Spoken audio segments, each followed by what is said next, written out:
Tamo de volta. Pessoal, sexta-feira tem esse quadro aqui que mexe com a gente. Semana passada eu quase chorei, nem pro Roberto me ajudar aqui, ó. Foi difícil. E hoje tem mais bate-papo muito bom, mas primeiro vamos chamar ele aqui, já falei o nome dele. Ele que tem um nome e um sobrenome que se confundem entre si. Ele que tá à frente da Yandê Negócios. Senhoras e senhores, nosso querido amigo Roberto. Seja muito bem-vindo, Roberto Miguel. É isso mesmo. Você tá bem, meu velho? Tudo bem, graças ao bom Deus. Maravilha. Como é que tá Anápolis? Na correria de sempre, né? Na correria de sempre. Agora já de data marcada para vir para cá, então a correria ficou de pouquinho maior ainda, porque tem muita confusão para embalar. O processo de mudança, sempre descobrir um montão de coisa que não sabe por que guardou. É, tem isso também. Ô Roberto, fala só um pouquinho sobre o quadro Histórias que Inspiram. O que o pessoal pode esperar cada sexta-feira desse quadro aqui? Então, toda sexta-feira a gente traz aqui, né, dois convidados, um representando aqui a sociedade civil organizada, né, que presta um serviço de relevância, né? E do outro lado a gente também tem sempre aquele apoiador, seja um voluntário, seja um empresário, enfim, né? E a gente traz aqui para esse bate-papo gostoso e tudo mais, para mostrar que existem várias formas de como a gente ajudar no social, né? Então, existe aquele que doa o dinheiro, aquele que doa o tempo, aquele que doa conhecimento, enfim, né? E hoje a gente tem também uma particularidade aqui, né? Que a gente vai ver outro tipo de doador. Opa, eu conheço um pouquinho essa parte aqui, vai ser legal. Quer fazer as honrarias ou você quer que eu faça? Pode fazer. Ó, vou anunciar os dois, a gente começa a conversa. Aí o Roberto decide por que lado que a gente vai começar. Ó, em primeiro lugar, tem um colega meu aqui de profissão, uma alegria estar recebendo pra gente, uma grande honra. Ele é repórter, trabalha ali na Metrópolis. David Souza, seja muito bem-vindo. Obrigado pela tua presença, viu, meu irmão? Obrigado, boa tarde. Satisfação estar aqui. Pra gente. E ele que é presidente da Fundação Hemocentro de Brasília. É complicado chamar de você, eu vou chamar de senhor. Se ele ficar bravo, ele dá um chute aqui embaixo. Senhoras e senhores, senhor Osnei Okumoto, seja muito bem-vindo. Muito obrigado. Estou bem. Chegamos aqui então para poder colaborar aí com a sociedade, né, no sentido de prestar informações a quem quer ser doador de sangue, né, porque é de extrema importância que a gente ofereça o máximo de informações para que essas pessoas cheguem até o Hemocentro para efetuar as doações de sangue. Muito legal. Roberto, você quer começar? Porque eu já tô querendo fazer várias perguntas. Vamos começar aqui pelo senhor Osnei.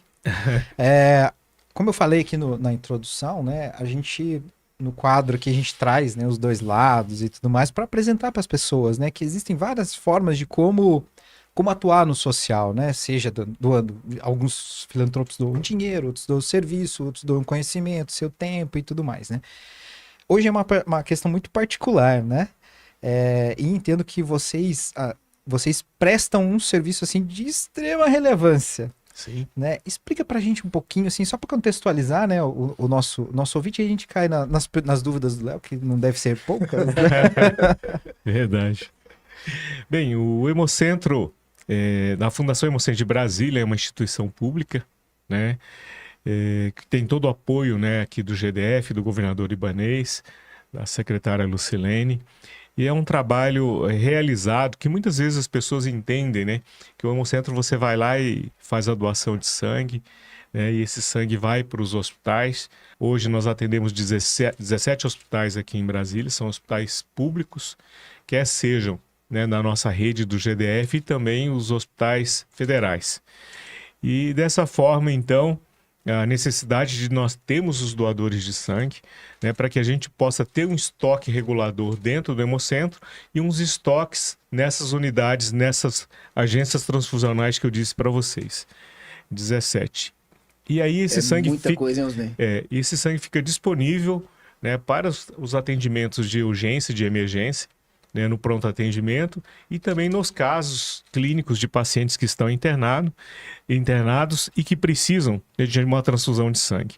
Além disso, nós temos outros pacientes que normalmente têm que a gente chama de anemias hemolíticas, que precisam de receber o sangue constantemente. Então, são pacientes que são atendidos pela Fundação Hemocentro ou pela rede do GDF e são atendidos frequentemente. E, além disso, o Hemocentro tem um centro de armazenamento de sangue de cordão umbilical para transplantes. Fazemos todos os exames de transplantes do GDF, né? Todos os exames que são realizados aqui. Trabalhamos muito, temos um laboratório, um dos melhores do país, de coagulopatia. Quando a pessoa apresenta um sangramento, a gente coleta o sangue desse paciente e nós realizamos os exames para ver qual fator ele é deficiente ou ele não tem, para que a gente possa, então, estar fazendo o tratamento desse paciente. E também, né, o ambulatório, que faz o atendimento de pacientes hemofílicos.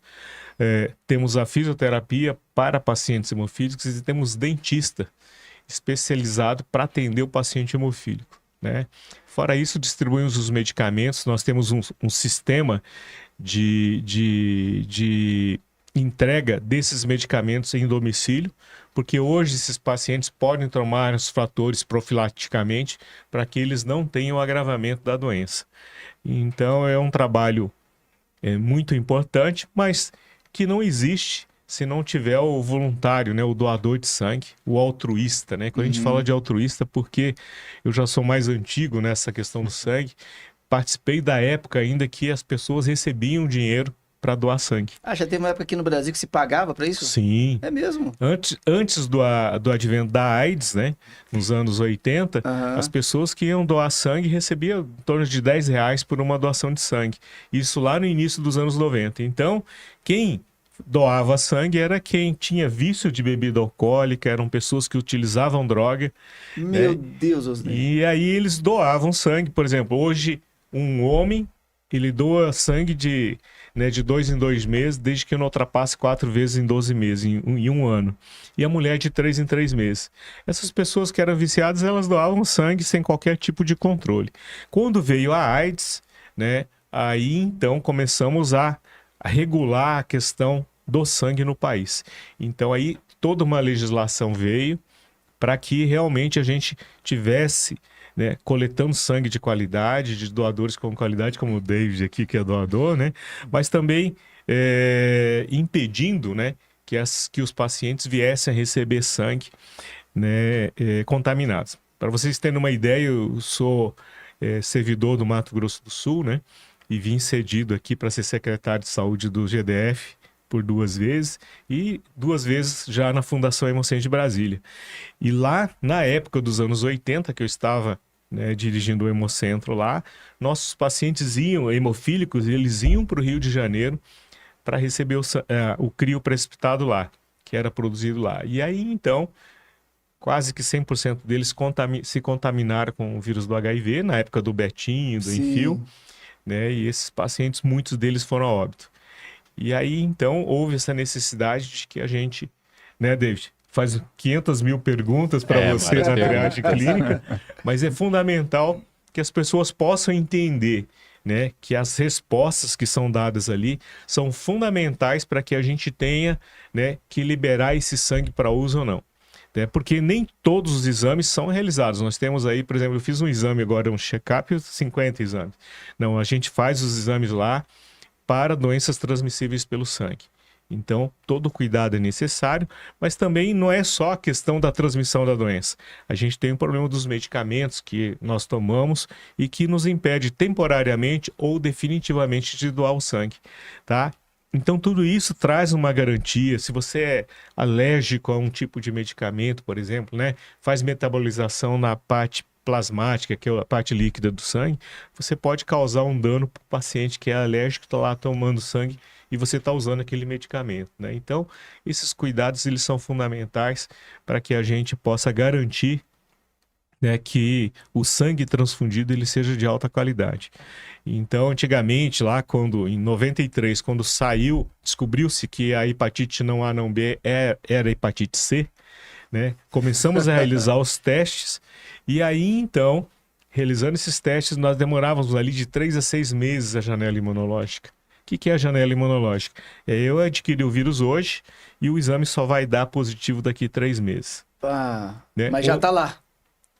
Tá dentro do sangue ali que Ok. você doou, né? Então, Transmitia. contaminava as pessoas, né? Por mais que você faça os exames, havia o risco de contaminação. Hoje isso diminuiu muito, diminuiu ali para torno de 10, 12 dias, porque a gente faz os testes moleculares. Mas o risco ainda existe, né? Por isso que responder essas perguntas ali é fundamental. Fundamental. Seja, né? Porque quando se tem um show e o pessoal fala, olha, vai ter o show, quem for doar sangue vai ganhar entrada. Isso é um risco imenso, né, da pessoa, porque eu não sou doador de sangue, de repente eu quero ir no show, né, aí eu vou até lá e minto tudo isso. Todas as perguntas que o David responde lá, de repente algumas coisas que me impediriam de doar o sangue, eu falo, não, não faço, não tenho isso, não tem problema nenhum, nega tudo, né? E aí corre o risco de transmitir causar, né, uma reação adversa no paciente que vai receber esse sangue. É muito importante esse processo de conscientização aqui. Eu já queria, daqui a pouco, a gente chamar o David aqui para ele contar como é que é essa experiência dele, mas antes, Osley, eu queria saber, além do sangue, que outro tipo de doações que vocês recebem ali no Hemocentro? Medula óssea, né? Eu tenho muita curiosidade a respeito disso, né? É. Como é que é Hoje mudou muito também o processo de doação da medula óssea, ou não? Mudou, porque antigamente nós tínhamos um banco de dados muito defasado. Quando a gente começou a coletar sangue de medula para medula óssea, a gente praticamente não tinha os doadores, né? Uhum. Com o passar do tempo, nós fomos melhorando essa capacidade de armazenamento e fazendo convênios com bancos de sangue no mundo inteiro. Então, hoje o Brasil, ele tanto pega sangue de bancos internacionais, de bancos internacionais, como também encaminhamos os nossos doadores para o banco de dados e fazemos doações também para outros pacientes do mundo. Osley, explica pra gente por que essa necessidade. A gente mora num país, nós somos o quê? 200 milhões de habitantes? Por aí. Tem 200 milhões de habitantes. Por que a gente precisa ter um cadastro e ter parceria com outros países em relação à medula óssea? O Brasil, ele é muito miscigenado, né? Tá. Então você tem inúmeras raças aqui, né, que foram se misturando. Então, quando você mistura essas raças, você aumenta a quantidade de empecilhos antigênicos para que você encontre pessoas que são similares, né, na sua formação genética. Então, para isso, há essa necessidade de você ter um banco muito grande, né, de doadores. E, logicamente, outros países que também têm essas miscigenações, elas possam oferecer. Por exemplo, eu sou descendente de okinawanos, né, do Japão, Uhum. e sou doador, né, de medula, né? Agora eu passei da idade, Qual que é a idade máxima? até 35 anos. Passei também. Você já era, Miguel? A medula, ela começa vermelha, depois ela se torna amarela, depois ela se torna cinza, com o Caramba. passar dos anos. E aí, então, com esse passar dos anos, a capacidade dela produzir as células, ela vai diminuindo, tá? Então, isso faz com que você aumentou a quantidade de pessoas no seu banco de dados, que você diminua essa idade para você ter medulas ósseas com maior capacidade de produção de células para atender aquele paciente. O processo de doação em relação à medula óssea é dolorido? Não, a gente coleta ali em torno de 5 a 10 ml de sangue, uma seringa, né? Isso é coletado onde? Em qual região do corpo? Na veia. Na veia mesmo? Na veia. Ah, tá. Que coleta que era feita na região da espinha? Isso é a coleta de sangue que a gente faz no Hemocentro para fazer o exame que a gente chama de HLA, é antígeno de descompatibilidade leucocitária.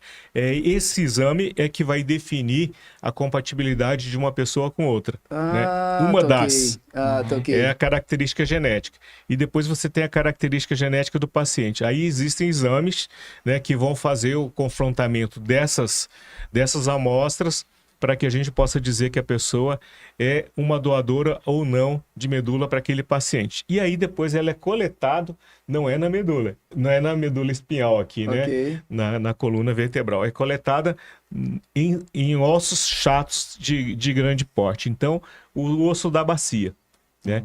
Existem outras maneiras de coletar, que é por aférese, que coleta também aqui na veia, né? Muitas pessoas, não sei se o David já doou sangue por aférese, plaquetas por aférese. Sou já, doador né? de plaqueta. Aquela máquina lá, David, ele também coleta células tronco.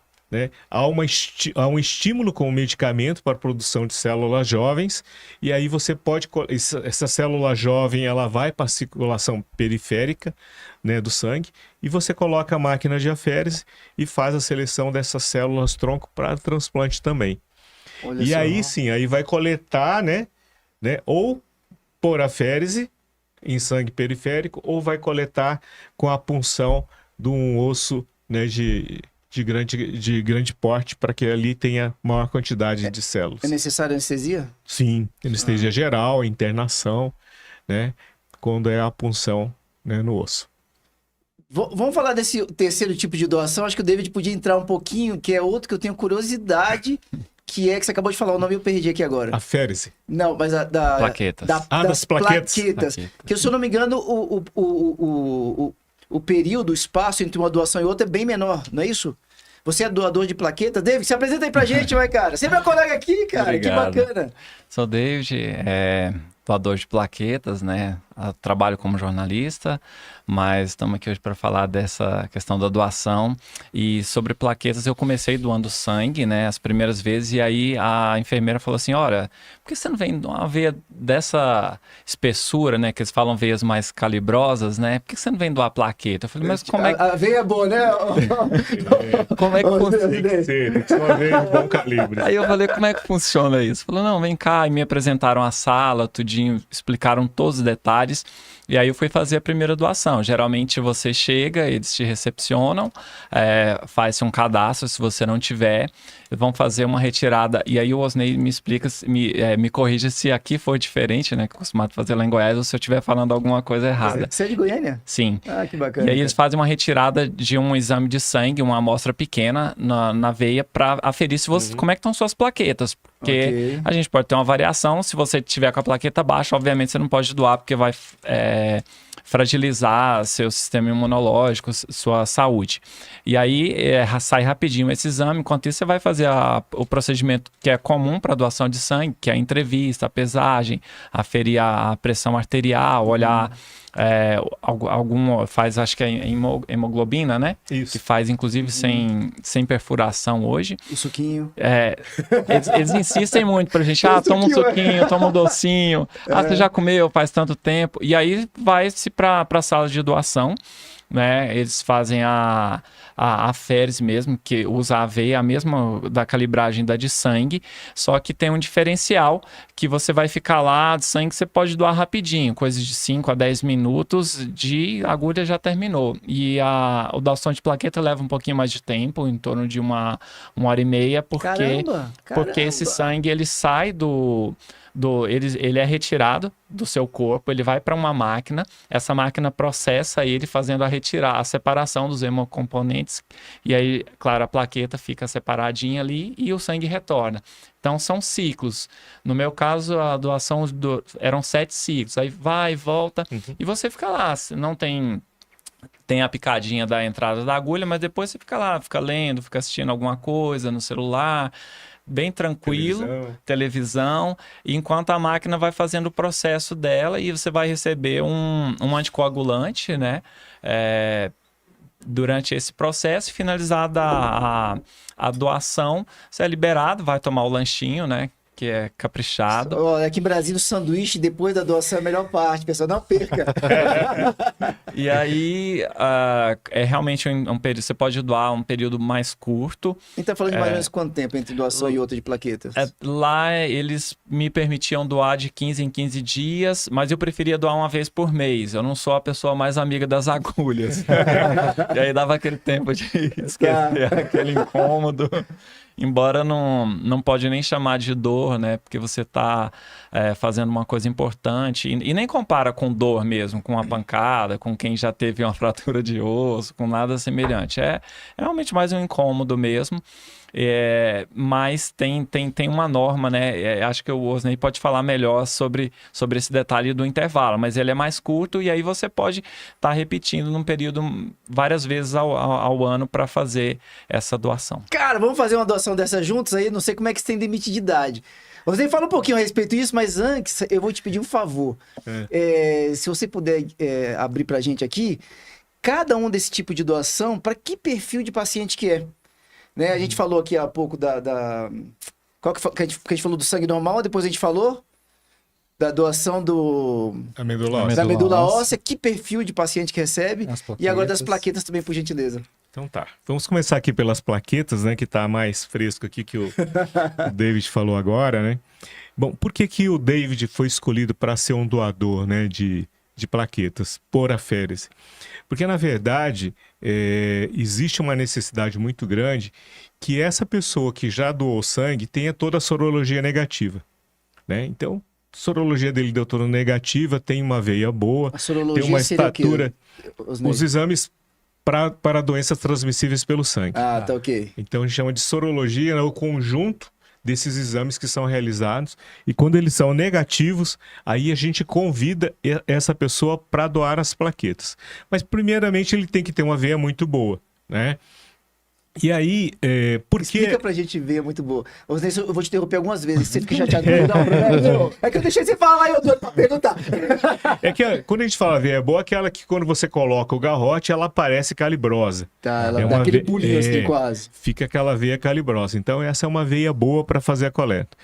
Então, por que que a gente tem essa seleção desse doador? Porque uma bolsa normal, de doação normal que as pessoas efetuam normalmente, vai custar ali em torno de R$100. Uma bolsa de aférese custa quase R$2.000. Meu Deus, É, aquela quase- bolsa de sangue que a gente doa custa R$100 uma? Depende do tipo da bolsa. Eu tô falando em média, né? Caramba, Porque sim. tem umas com filtro, tem umas que tem 4 bolsas juntas para você fazer a separação, né? Mas a de aférese, ela é mais cara. Ela vai custar ali de R$1.000 a R$1.000 e até quase R$2.000. Então você Caramba. tem que ter certeza, né, que aquela pessoa que está doando sangue, que ele coletou a amostra para fazer o hemograma, demonstrou que a contagem de plaquetas dele está ótima. Então ele pode efetuar a doação de plaquetas. Demora em torno de 1h30, porque realmente ele faz todo esse processo. Ele coleta a plaqueta e vai separando. As hemácias e os leucócitos, eles são devolvidos para o doador. Ah, tá ok. Por isso, então, a plaquetas ela vai levar de 3 a 5 dias para ser repostas.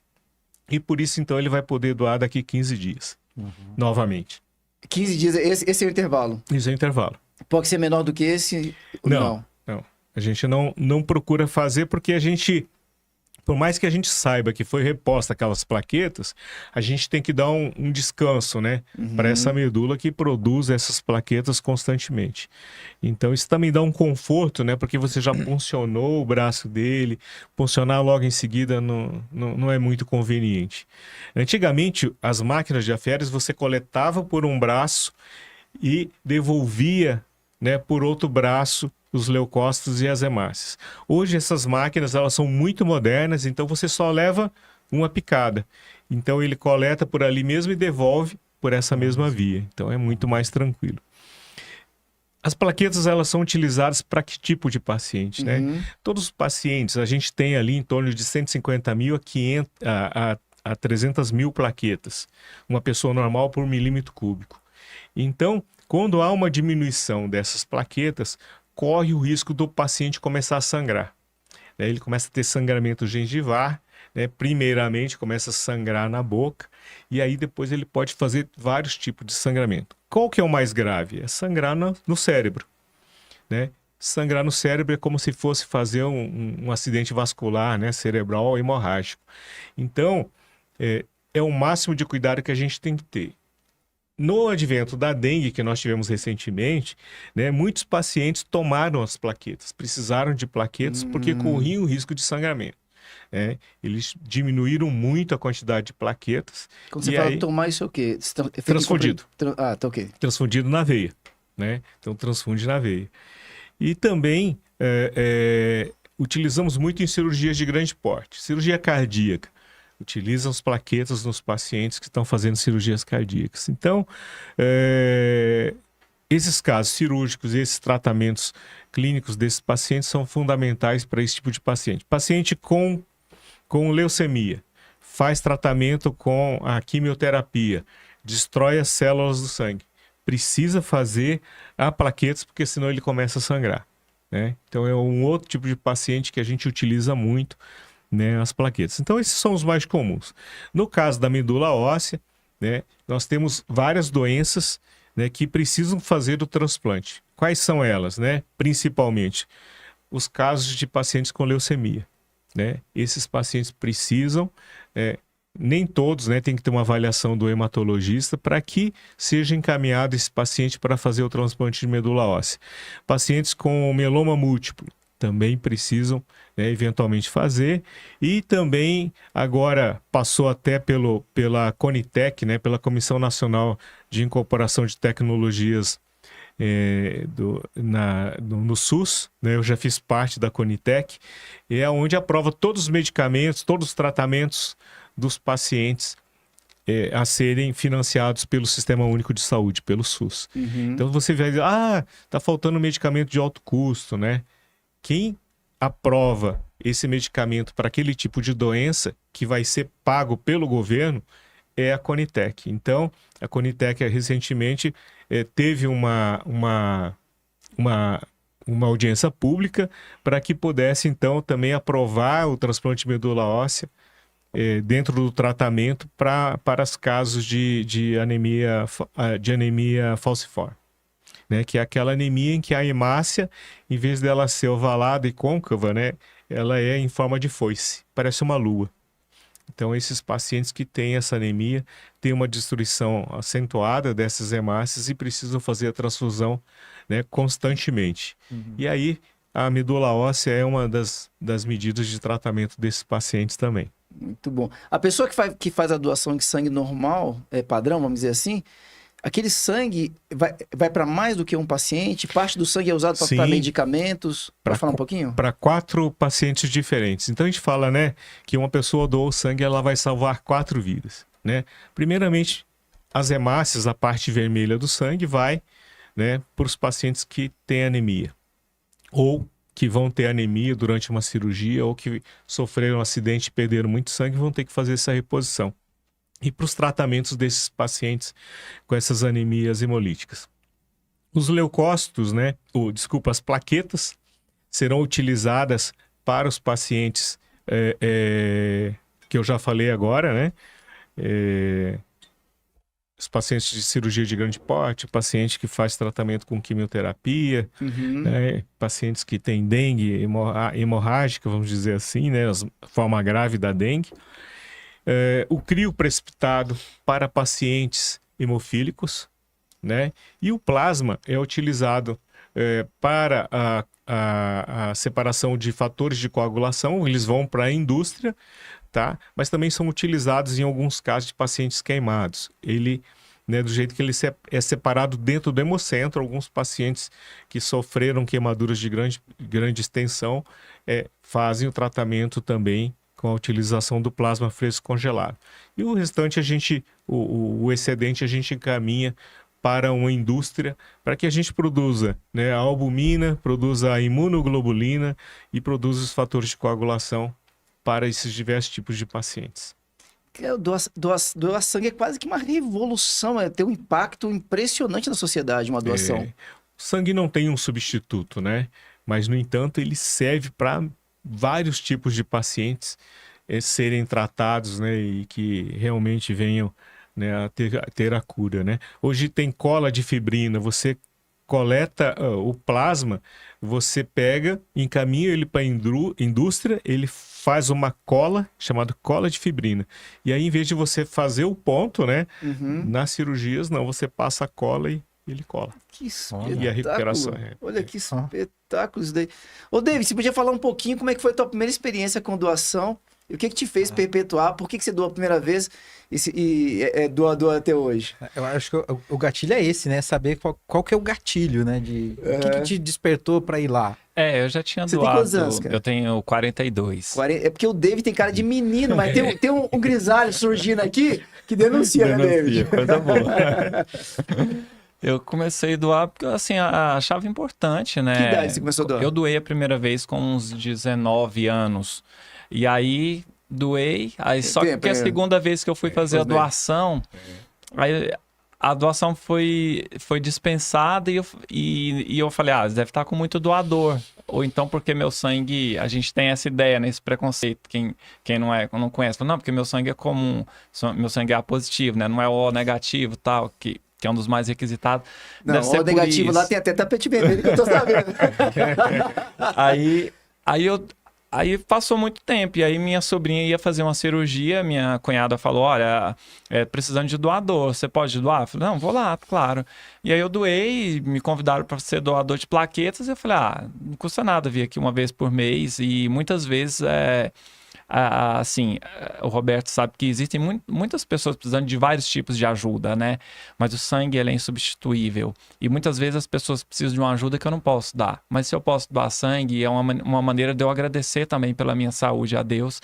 Me sinto privilegiado por poder doar, né? Tá nessa condição. Ter saúde, né? Ter saúde. E o conhecimento, ele também ajuda, porque eu sou muito curioso, né? E aí, uma vez eu conversando com o biomédico que faz a captação, ele falou para mim, não, essa bolsa aqui é super importante, porque quando você doa sangue, eles separam, assim como o Osnei explicou, mas tira uma quantidade X de plaquetas. Quando você doa diretamente... mas por que doa plaqueta separado já? Não, porque aqui você tira uma quantidade bem maior. Isso aqui é importante, porque é importante para uma cirurgia, por exemplo, de implante de órgão. E aí eu pensei, falei, nossa, implante de órgão. Eu falei, meu Deus, imagina, uma equipe toda, caríssima, mobilizada, um órgão que a gente sabe que, dependendo do tipo de doação, tem um prazo de vida X. Se não chega a doação, perde-se tudo aquilo. E eu me vi no lugar dessa pessoa. E aí eu passei a doar, e como é uma coisa assim, tranquila de incorporar na rotina, isso me faz bem. Todo esse processo de saber que estou ajudando alguém, de que é algo importante, e é uma maneira também de agradecer pela minha saúde. Que legal. Lá em Goiânia fica onde o Hemocentro ali? Lá em Goiânia tem mais de o Hemocentro principal, acho que tem mais de uma unidade, tem inclusive uma unidade móvel, acredito que aqui também tenha, mas fica na Avenida Anhanguera, no setor oeste, dos fundos do antigo Hospital Materno Infantil. Tá. E é uma unidade, acredito que também como aqui, bem cuidada. Lá hoje que cuida é uma OS, e assim, a gente é muito bem tratado lá, viu? Posso dizer, em todos os lugares, o doador é uma pessoa muito bem tratada. Isso que o David levantou, né, é interessante. Hoje, em Brasília, toda a doação está concentrada no Hemocentro, ou eu estou falando errado? Não, nós temos os privados também. Tá ok. Os hospitais privados, eles são atendidos por banco de sangue privados. Né? Então, eles exercem, né, o mesmo tipo de atividade, não como o Hemocentro, né, fazendo exames para transplante, fazendo armazenamento de sangue de cordão umbilical e placentário. Eles não fazem os exames, né, de coagulação que nós fazemos lá. Né? Mas, no entanto, o Hemocentro hoje ele é a referência para o Distrito Federal, assim como cada estado tem um Hemocentro coordenador. E aqui em Brasília, a gente é responsável, a Fundação Hemocentro, para resolver todos os problemas que pode ter um paciente quando ele for receber um sangue. Vamos dizer assim que, né, o seu João precisa de uma transfusão de sangue e o sangue está sendo incompatível.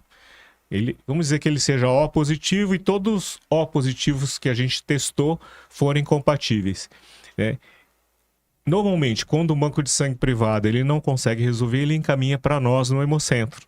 Porque a Fundação Hemocentro de Brasília, como ele é um Hemocentro coordenador, ele é altamente capacitado nessas questões mais complexas. E ali, então, a gente faz a resolução dos problemas desses pacientes que têm uma dificuldade maior para receber uma transfusão de sangue. Eu, por exemplo, assim, eu gosto de falar isso, né? Eu tenho, apesar de eu ser O positivo... Aí, ó. De eu ser O positivo, o meu sangue ele é considerado raro. Por quê? Porque lá no fator RH, eu tenho uma marquinha, né, que a gente chama de E negativo, E pequeno, né? E meu E pequeno ele é negativo, sendo que 95% da população o E pequeno é positivo. Então, eu só tenho 5% da população que tem, né, esse E pequeno igual ao meu. Então, temos pacientes que recebem sangue continuamente e que a gente faz a doação especificamente para essa paciente. Né? Nós somos 16 que fazemos doação para ela. E aí, você considerando esse universo do Distrito Federal, que são doadores, vamos dizer que a gente tenha 300 mil cadastrados. Né? Nós vamos ter ali 16 fazendo a doação para essa paciente. Caramba. Da mesma forma, eu fico preocupado, porque quando eu precisar, né, vai ter que ser dentro desses 15, né? 16. Tem que ser uns 16 bem unidos, né? Se você puder, só por curiosidade, explicar um pouquinho essa questão, posso receber sangue de quem e tudo mais. Só aqui, ó, pessoal, quem tá acompanhando ao vivo, quiser mandar mensagem, a gente pode ler aqui, ó, mandar um abraço pro Johnny Break Dance. Botou aqui, ó, falou bonito aqui, ó. A cada doação de sangue, renovamos o estoque de esperança que aqui, para aqueles que lutam pela vida. Abraço aqui do Johnny. Muito bacana. Muito bom. Então, o sangue O, né, ele doa sangue para todos os tipos de sangue. Então, o O, quando a gente fala que ele é O negativo, a gente fala que ele é, né, o doador universal. Então, por exemplo, um O positivo, ele doa sangue para O positivo, A positivo, B positivo e AB positivo. Então, o positivo só doa para o positivo. O negativo, ele doa para todo mundo. Tá? Então, o O negativo, ele doa para todos. Então, um paciente A, ele só pode doar sangue para quem é A e para quem é AB. Uhum. Um paciente B só vai doar para B e para AB. Tá? Quando a gente fala do RH, então, RH positivo só para RH positivo. RH negativo, né? Tanto para positivo como para negativo. Legal. Então, é assim que funciona a doação de sangue. Logicamente, a gente tem o princípio de fazer sempre o mesmo tipo de sangue. Um O negativo ele só vai ser utilizado em casos de emergência de pacientes que chegaram muito grave num pronto atendimento de um hospital. Entendi. O O negativo é que pode doar para todos, então? Todos. E ele recebe só do O negativo. Só O negativo. Ó, o Rogério Quadros mandou aqui, já receberam alguém com sangue dourado? Tamo à espera. De repente, né? Azul já. O famoso RH nulo. Ah, sim, Existe isso? Existem sangues que são muito especiais, né? Então tem um sangue que a gente chama ele de antígeno Bombay, né? Que é muito raro. Nós temos, acho que um caso, acho que no Ceará, né? Em que foi encontrado um paciente que precisava, né? De receber um sangue dessa mesma natureza. Quando acontece a necessidade de utilizar um sangue mais difícil, de qualquer tipo de natureza, a Coordenação Nacional de Sangue, que fica aqui no Ministério da Saúde, fica aqui em Brasília, né, ele faz todos esses contatos com todos os hemocentros coordenadores do país e algumas vezes com os privados também. Porque a necessidade de se fazer essa cirurgia, essa transfusão, ela é tão grande e o tipo de sangue ele é tão raro que precisa de ter banco de dados que passam essas informações. E aí a Coordenação Nacional de Sangue, ela faz o transporte, ela organiza o transporte, paga, né, esse transporte para que esse sangue chegue viável, né, com todas as condições de armazenamento até aquele local da transfusão. Então é importante, né, que exista uma coordenação central no país inteiro para que a gente possa fazer essa transfusão. Para você ter uma ideia, nós tivemos no ano passado uma criança que nasceu aqui no Distrito Federal e quando a gente foi tipar essa criança, ela tinha um sangue raro, entendeu? E aí ela precisava primeiro adquirir 2 quilos para que ela pudesse fazer essa cirurgia cardíaca. E foram solicitadas 4 unidades, né, de plasma, 4 unidades de concentrados de hemácia, unidades de plaquetas, para que ela pudesse fazer essa cirurgia. E aí nós pesquisamos na família, um tio dela tinha esse tipo de sangue, uma pessoa de São Paulo tinha e 2 do Ceará. Então nós fizemos todo o movimento para que quando essa criança tivesse os 2 quilos, que fosse então agendada essa cirurgia e que esse sangue viesse do Ceará, que viesse aqui de São Paulo e que fosse coletado aqui em Brasília. Quando você fala, né, que nem no caso dele, tem que doar de 2 em 2 meses, então você já tinha que avisar os doadores, olha, você não doa sangue. Ah, né? tá ok. Espera. Espera para que fosse doado sangue único e exclusivo. Então, é uma operação muito minuciosa e técnica para ser realizada. Cara, é um cuidado com o ser humano. Posso só botar uma pergunta aqui do público que você manda? Mas é um cuidado com o cidadão assim. É lindo isso. Só a Cezinha tá mandando aqui, Cezinha Soares. Qual o período de inaptidão para quem foi considerado caso suspeito ou confirmado de Covid-19 com apresentação de sintomas? Obrigado, Cezinha. E, Rogério, ótima pergunta, hein, queridão? 30 dias após o desaparecimento dos sintomas. Tá, maravilha. Por favor, Roberto. Ainda sobre essa questão, essa logística que vocês, né, pensaram, poxa, é um projeto, eu sou da área de projetos, é praticamente um projeto ali, Isso né? mesmo. Além de a recomendação, né, não, você não pode doar sangue 2 meses antes e tal. Existe também a preparação da pessoa, né? No caso de quem consome bebida alcoólica. Sim. Existe mais algum item que vocês Existem prescrevem para as pessoas ali? Existem Se cuidem, não viajem, não peguem ônibus, não vá em situação perigosa, Cirurgia pelo amor de Deus, odontológica, porque... Tem vários detalhes aí. Né? Existem inúmeras, né? Cirurgia odontológica, por exemplo, né? 3, dependendo do tamanho, né, dessa cirurgia, de 3 a 6 meses. Você vai lá, cirurgia odontológica, tem a bucomaxilo, né, que é grande, 6 meses sem poder doar sangue. Se for um canal, né, 3 meses sem fazer a doação, dependendo da natureza aqui. Então, todos esses cuidados são fundamentais, né? Eu, por exemplo, no meu caso que eu citei, quando eu falo para o pessoal assim, olha, eu estou aí 6 meses sem doar, 5 meses, quero doar, o pessoal, não, espera aí, porque você tem uma paciente que recebe seu sangue, então eles não deixam eu doar sangue, né? Eles não espera, porque ela está quase na época dela receber esse sangue, então você espera para fazer a doação. Mas eu fiz uma cirurgia recentemente e ela precisou, eu não pude doar, entendeu? Então é isso que dói. Eu fiquei assim, né? Eu em cima, né? Ali no Hemocentro, na minha sala, o pessoal pedindo para eu doar o sangue, olha, eu não posso doar. Eu fui o mais honesto possível, eu queria ter doado, né? Para ajudar nessa criança. Mas eu tive que falar, olha, eu não posso, eu vou poder doar a partir do dia 7 de setembro. Né? Então, 7 de setembro completa 6 meses e aí eu vou poder voltar a doar sangue. Então, essas coisas, elas são, né, fundamentais para que a gente se cuide, né? E que a gente seja o mais honesto possível na triagem e dizer, olha, eu não posso doar agora porque, né, tenho que seguir as regras da doação para que a criança que vai receber meu sangue não tenha qualquer tipo de risco. Muito bom. Roberto, a gente precisa ir fechando, né, irmão? Eu só tenho mais uma dúvida Fala, aqui, querido. que é em relação à demanda. Né? A gente volta e meia escuta isso, poxa, venham doar. Falta de doadores, né? Como está hoje o cenário?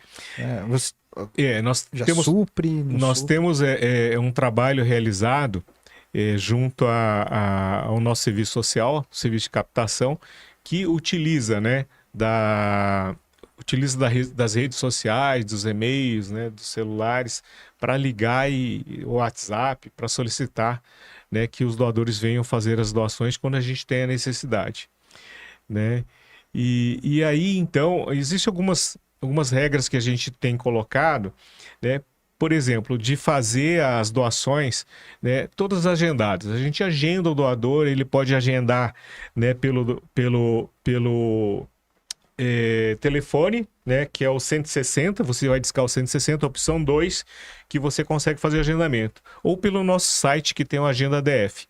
Então a pessoa, né, ela chega, faz o agendamento, vai lá, doa, vai trabalhar ou vai para qualquer compromisso que ela tem.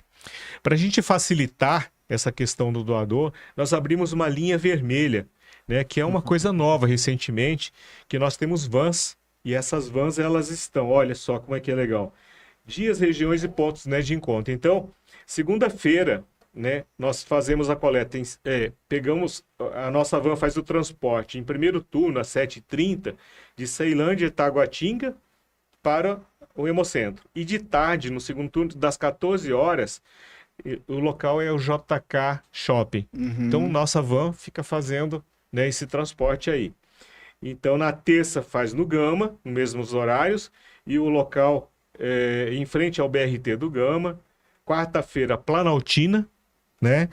E nos mesmos horários e na administração de Planaltina. As pessoas se organizam ali e pegam a van. Quinta, Samambaia, em frente à estação do metrô. E sexta-feira no Paranoá, né? No Conselho Tutelar, em frente do lado do Conselho Tutelar, né? Ali de Paranoá. Então as pessoas vão até lá, pegam a van vem, né, traz os doadores e depois leva de volta. Olha que espetáculo. Tanto de manhã como de tarde. Como é que surgiu a questão do ônibus, né? Um dia eu estava no Hemocentro, a gente olhando ali os doadores, eu vi uma senhora muito cansadinha, sabe? Era 10 horas da manhã, ela estava cansada ali. Eu olhei e falei, a senhora tá passando bem, né? Ela, não, tô bem, vou doar o sangue. Eu falei, mas a senhora tá bem mesmo para doar o sangue, né? Ela falou, não, eu tô um pouquinho cansado porque eu acordei 4 da manhã para 5 da manhã eu pegar um ônibus. Meu Deus. Aqui no entorno, né? Pegou um ônibus, veio até a rodoviária, aqui central, né? E depois ela foi pro Hemocentro. E aí eu falei assim, bom, agora a senhora vai doar o sangue mais ou menos daqui 11 horas a senhora vai doar o sangue, que ela estava se alimentando ainda, que ela não tinha tomado café da manhã. A senhora vai doar o sangue, que hora a senhora vai chegar em casa agora? Ela, 4 da tarde. Eu falei, gente, alguém que acordou 4 da manhã para depois chegar só 16 horas em casa, são 12 horas que ela se dedicou, né, para efetuar essa doação de sangue. E aí eu falei, não, vamos comprar um ônibus e a gente vai até próximo, né, nas cidades do GDF, perto dos entornos, para que fique mais perto da pessoa poder fazer a doação de sangue, né? Então hoje, para alguém que quer doar sangue perto, por exemplo, ali de Braslândia, a gente vai fazer uma coleta em Braslândia, vai ser dia 20 de agosto. A gente vai estar em Braslândia, dia 12 de setembro em Sobradinho, e 24 em Santa Maria. Quem quiser ficar atualizado a respeito desses dias e horários, como é que faz? Entrar no Instagram nosso, tem informação lá. Já fica ou no seguindo, site. Pessoal. Você tem o Instagram aí? Eu acho que eu tenho aqui. Hemocentro de Brasília. Ah, só mais colocar. fácil impossível. Hemocentro Brasília. Entrou com isso aí, já acha lá o nosso Instagram e ali sempre tem informação aonde vai ser feita a coleta externa e o pessoal daquela região pode se deslocar ali mais próximo para fazer a doação. Faz já o agendamento, né? E vai até lá. E agora a gente, para melhorar essa questão do tempo, né, de permanência dentro do Hemocentro, nós compramos equipamentos chamados multiparâmetro, que é o que você não precisa mais furar o dedo para fazer a dosagem da hemoglobina, para ver se a pessoa tem anemia ou não, o doador, né? Então ele coloca o dedo, né? E ali vários parâmetros são medidos. Mas de importância para nós, né? É a hemoglobina, tá? É a frequência cardíaca e a pressão arterial. Colocou o dedo ali, ele já mede esses 3 parâmetros. Não fura mais o dedo? Não fura mais o dedo. Acabou, pessoal. A parte mais dolorida era furar o dedo. É sério, eu tô falando a verdade. A maioria dos doadores reclamavam da picada no dedo. Olha aí. E não Depois que botou aquele automático, ainda melhorou um pouquinho. Quando era na Sim. agulha, ai meu Deus. Isso Olha, mesmo. não precisa mais. Não. Ah, pronto, terminou aqui, vamos doar nosso sangue agora. Bora. E aí o ônibus também, né, vai ter o multiparâmetro para fazer ali a dosagem da hemoglobina, da pressão arterial, a aferição e a frequência cardíaca.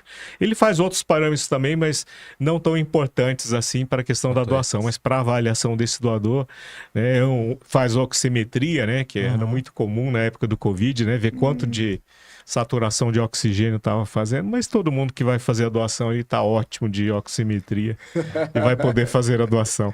Maravilha. Vamos lá, Roberto. Vamos Palavras finalmente? finais, por gentileza, meu irmão. Gostaria de agradecer a presença de vocês aqui. A gente sabe que vários contatos. A Poliana não pôde estar presente hoje aqui, mas espero tê-la representado muito bem aqui. O David já é conhecido já há muito tempo aí, nosso amigo e tudo mais. O quadro, como expliquei no começo, né, ele tem essa importância de transmitir para as pessoas, né, que existem várias formas de ser voluntário, a responsabilidade de um voluntário, que aqui ela é muito evidente, né, questão de saúde, a questão de preencher ali corretamente e tal, mas que em outras atividades também é muito importante, né, porque você assumiu uma responsabilidade, você tem que ter aquele compromisso, né. Então, mais uma vez, né, agradeço aqui, eu gostei muito do teu posicionamento ali, David, que você falou, né, que você pensa na pessoa também, mas é uma forma de você agradecer, não é? Eu acho que o voluntário também tem isso, né? Outras formas, outros trabalhos também, é uma forma, né, você ajudar a montar uma cesta básica, né? Poxa. Eu queria só acrescentar, porque, por exemplo, essa doação geralmente ela é agendada, né, por causa do custo, então a bolsa ela tem um período de doação, então tem que ter um estoque regulador, e não pode ser muito grande a ponto de perder a bolsa, mas se perder, melhor que se tenha a bolsa para perder do que ter alguém precisando e não ter. E uma vez eu fui sem agendar, e eu cheguei lá, era uma sexta-feira. E aí eles estavam com uma demanda. E ele falou assim, olha, chama Leonardo até o rapaz lá. E falou assim, nossa, foi Deus que te enviou. Ó, Aquilo pra mim foi... As assim, plaquetas só têm pagamento. validade de 5 dias. ah, As caramba. hemácias, 35 dias. Então tem toda uma logística aí, né? Um trabalho. Muitas Nossa, vezes, enorme. assim, quando a gente tem um estoque muito grande, né? A gente diminui um pouco, assim, tira um pouco o pé do freio, né? Porque senão acabam vencendo essas bolsas com a gente, né? E perder bolsa de sangue por vencimento, né? É uma coisa ruim, né? Não é bom. Então a gente controla muito o estoque assim, né? Mas normalmente a gente está precisando de doador, né? Dificilmente a gente está negando, né, esse doador. Muito bom. David, contatos, por gentileza. Quem quiser bater um papo com você, Opa, até pra saber da saber tua como é que experiência, é, te né? conhecer, por gentileza. Só me chamar lá no Twitter, David Souza, Souza com Z, de jornalista. Pegou aí, pessoal? David Souza Jó, de jornalista lá no Twitter, que agora é o X. Obrigado, David. Osnei Okumoto. Você pode passar mais ou menos os contatos lá da Hemocentro pra gente, por favor? Melhor a gente utilizar, né, o Instagram, né, de lá da Fundação Hemocentro, né, que aí são várias pessoas que vão estar respondendo, né, cada um pelo seu setor. Então, entrar ali no Instagram e poder fazer esse contato lá, a gente está respondendo. Maravilha. Roberto, contatos? Iandé Negócios, Ok. que é o nosso Instagram, e o meu é Roberto Andrade Miguel. Maravilha, pessoal. A gente vai se despedir desse trio aqui. Bate-papo super importante. Quem vem daqui a pouco? Marina Figueiredo, Denise Marges, do Brasília, etc. São assessoras de imprensa. Vão estar falando de tudo que vai acontecer esse final de semana aqui em Brasília. E tem muita coisa. Então, com um convidado aqui, que é o Martim Barreiro, que é empresário, músico e produtor de eventos. Rapidinho, logo depois do break. Osnei Okumoto, muito obrigado. David, muito obrigado. Obrigado. Roberto, valeu demais. Tamo junto. Rápido break, pessoal. A gente já volta.